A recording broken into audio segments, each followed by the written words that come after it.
Hey traders, in this video, I'm going to go over my favorite earnings strategy, buying puts in a stock for earnings, but more importantly, how you can profit and when to profit when the stock moves in the direction you bet it to.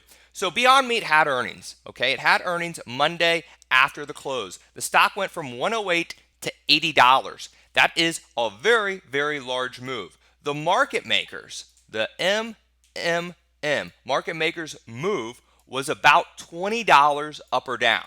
So $20 in this case to the downside here in Beyond Meat. So if you bought puts, you were making money down here. But now with Beyond Meat at $88, if you held on to those puts for earnings, you're actually down money. Even though the stock is down now about 20 bucks. Let's look why. And we're going to look at the weekly options here in Beyond Meat here. Because I got emails, people are like, how am I down money and Beyond Meat's down? And I bought puts. So we're going to look here at Beyond Meat at the 85 puts. We see 6,000 in open interest. What we can do is copy these puts, okay? And then we'll go to the chart, 5-minute chart here in Beyond Meat, and hit Control V, paste it right here. So before earnings and Beyond Meat, those weekly 85 puts, and we're looking at the weekly options here, we're trading around $2, okay? So per one contract, $200 of risk if you bought one contract. Right after earnings, when the stock was down around 80 bucks, these puts were trading for about 5 bucks.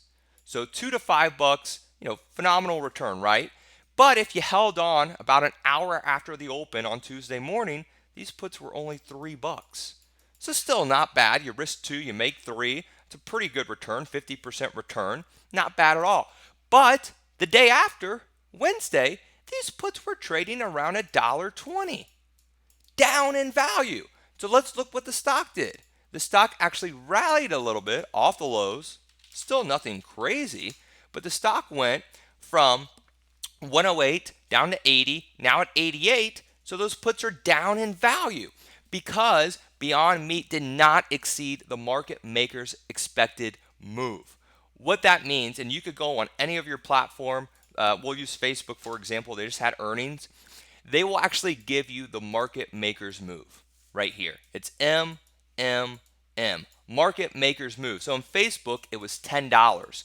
Or you can add the at the money calls and puts, the at the money straddle, and see what the market makers are implying. If you get a move above the market maker's move and you buy calls and the stock goes up, you make money. Or if it goes below, or pardon me, if it goes down greater than the market maker's move, you buy puts, you make money. If not, you're actually going to lose money even though you're right on direction if the stock does not exceed the market maker's move. So to sum up everything, if you have profits on earnings, these trades are 24 hours, less than 24 hours, the stock moves in your direction, go ahead and close that trade out, because what happens after earnings is there's an implied volatility crush. The option premiums just absolutely collapse after earnings. And if you're an option holder, you bought options with high implied volatility before earnings, you don't want those options to drain out in IV because they become cheaper, right? So you want to sell those options. Usually the first 30 minutes of the day after earnings, stocks will hold that high implied volatility, then the market makers drain them out. So if you're trading these names like a Beyond Meat, a Facebook, an Apple, usually these big popular stocks where the market makers jack up the implied volatility, take your profits right at the open. Lance Ippolito here, one of my favorite earning strategies. Take your profits right at the open. You hold the trade less than 24 hours. You get out, move on to the next trade. Thanks, everyone.